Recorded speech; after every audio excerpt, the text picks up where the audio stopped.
৭ই মার্চ আমাদের জাতীয় জীবনে একটা গুরুত্বপূর্ণ দিবস, দীর্ঘদিন ধরে ছিল, এখনো আছে। আমরা মনে করি, আমি তো মনেই করি ৭ই মার্চ আমাদের একটা খুব গুরুত্বপূর্ণ দিবস। এই কারণে যে আমি মনে করি যে আমাদের স্বাধীনতার যে ভ্রূণ, আমি মনে করি সেই ভ্রূণের প্রথম প্রকাশ ঘটেছিল ৭ই মার্চে।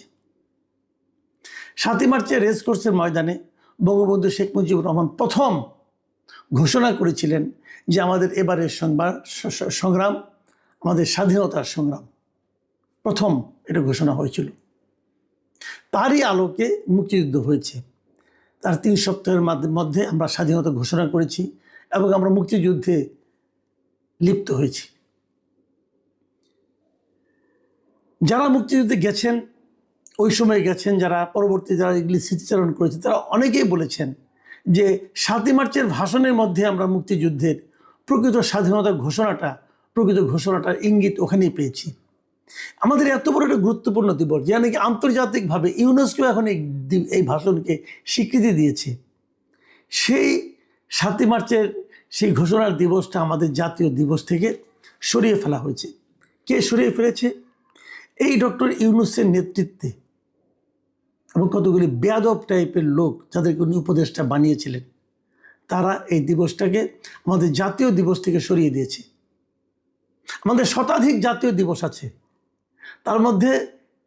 তার মধ্যেও এই দিবসটা স্থান পায়নি ওদের, কারণ ওরা এগুলো বাতিল করে দিয়েছে।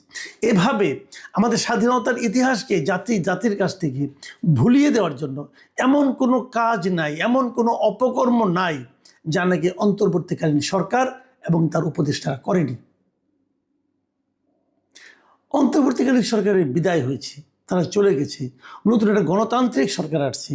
এটা বিএনপির সরকার এবং এই বিএনপির যিনি প্রতিষ্ঠাতা জেনারেল জিয়াউর রহমান, তিনিও কিন্তু স্বাধীনতা যুদ্ধের একজন মহানায়ক এবং তিনিও ৭ই মার্চের এই ভাষণকে অবশ্যই গুরুত্ব দিয়েছেন।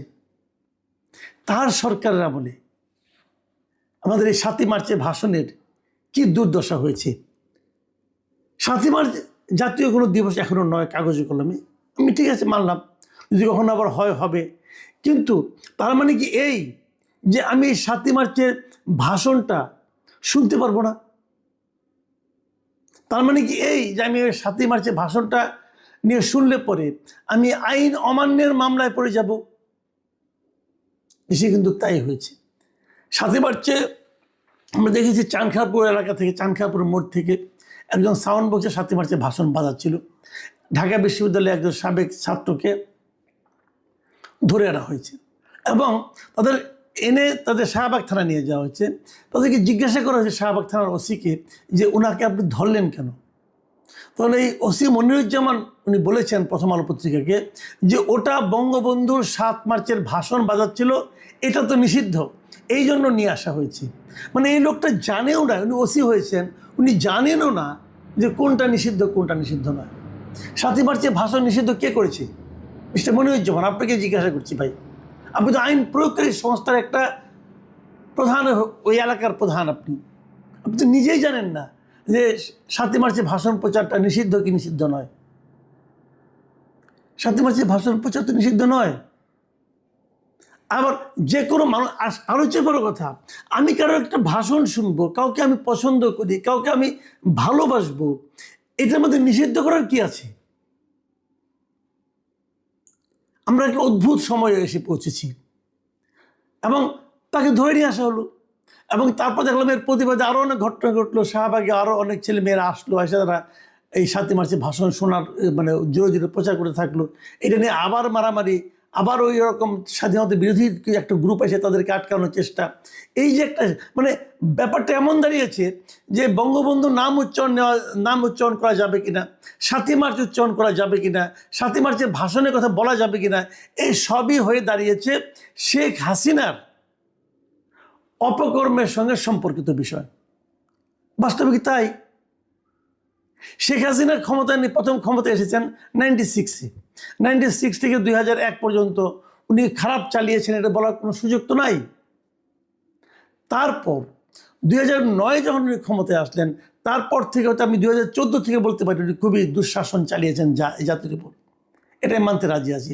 কিন্তু তার সঙ্গে 7ই মার্চের ভাষণে কি সম্পর্ক? উনি দায়িত্ব নেওয়ার আগে, উনি রাজনীতিতে আসার আগে, তারও তো অনেক আগে 7ই মার্চের ভাষণ প্রচার হয়ে গেছে। বঙ্গবন্ধুর নাম নেওয়া যাবে না। কেন নেওয়া যাবে না? এদেশে যে নাকি বাংলাদেশের নাম উচ্চারণ করবে, যতদিন বাংলাদেশ নাম থাকবে ততদিন বঙ্গবন্ধুর নাম থাকবে। যতদিন বাংলাদেশের নাম আমি গর্বের সঙ্গে উচ্চারণ করব, ততদিন বঙ্গবন্ধুর নাম আমি শ্রদ্ধার সঙ্গে উচ্চারণ করব। কেন করব না? বঙ্গবন্ধুর সঙ্গে শেখ হাসিনার শাসনের কি সম্পর্ক থাকতে পারে, এটা আমি বুঝি না। 32 নম্বর ভাঙা হয়েছে। দেখেন 32 নম্বর কোথায়?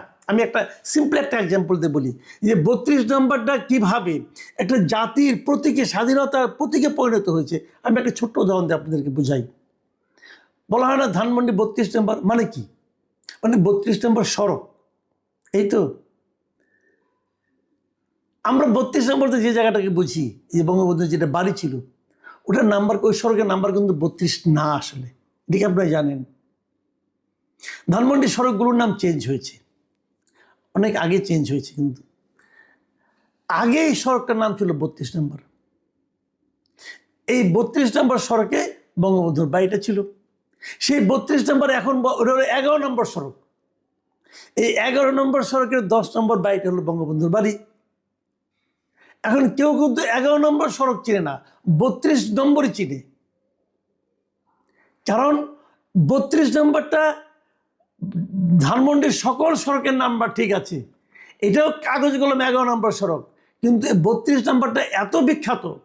এবং এই যখন স্বাধীনতা ঘোষণা করা হয়, যখন স্বাধীনতা যুদ্ধ চলে, যখন বঙ্গবন্ধু 7ই মার্চের ভাষণ দেন, যখন উনি গ্রেপ্তার, সব কিছু 32 নম্বরের এই বাড়ি থেকে হয়েছিল।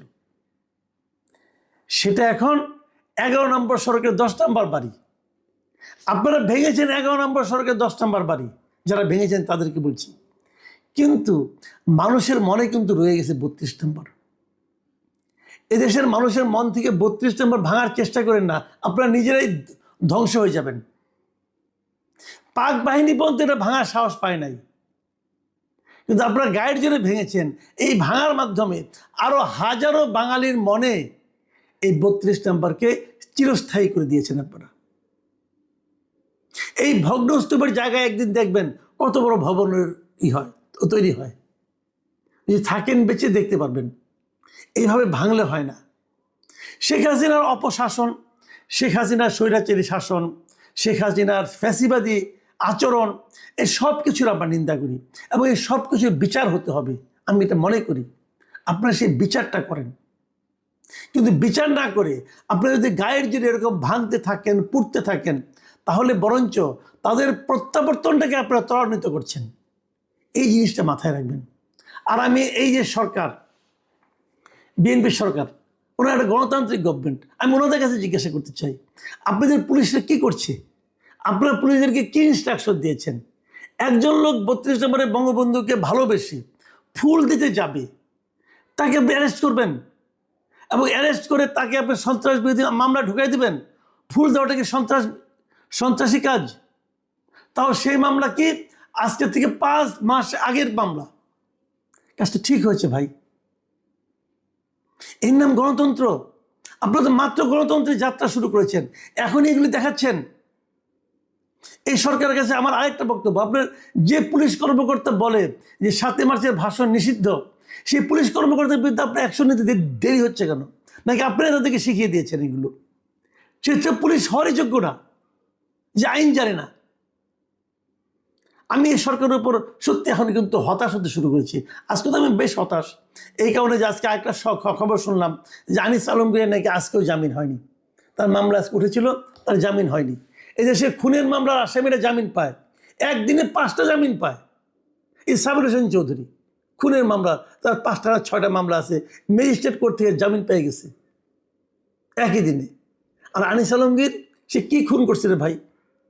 সে কিন্তু সাংবাদিক, সত্য কথা বলতে গেছিল, ইউনিট সরকার তাকে আটকে রাখছে।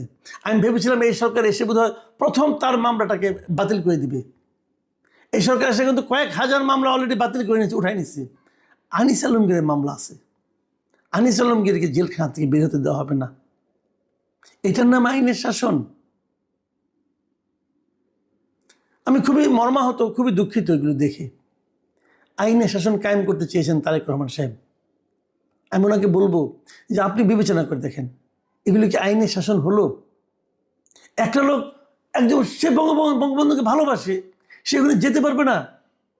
সে ৭ই মার্চের ভাষণটাকে তার কাছে গুরুত্বপূর্ণ মনে হয়েছে, সেটা বাজাতে পারবে না? আর জামিনযোগ্য মামলায় আনিস আলম কি জামিন পাবে না? না, সত্যি আমি খুব হতাশ। আমি জানি না বিএনপি সরকার এগুলিকে কীভাবে দেখে, হয়তো তারা কি মনে করে, তারা কি আগের ধারাবাহিকতা রক্ষা করতে চায় কিনা এটা আমি জানি না। তবে আগের ধারাবাহিকতা রক্ষা করতে গেলে আগের সরকারের মানে অন্তর্বর্তীকালীন সরকারের ব্যাপারে এই দেশের মানুষের কি মনোভাব সেটাই আপনাদেরকে একটু জেনে নেওয়ার জন্য অনুরোধ করব।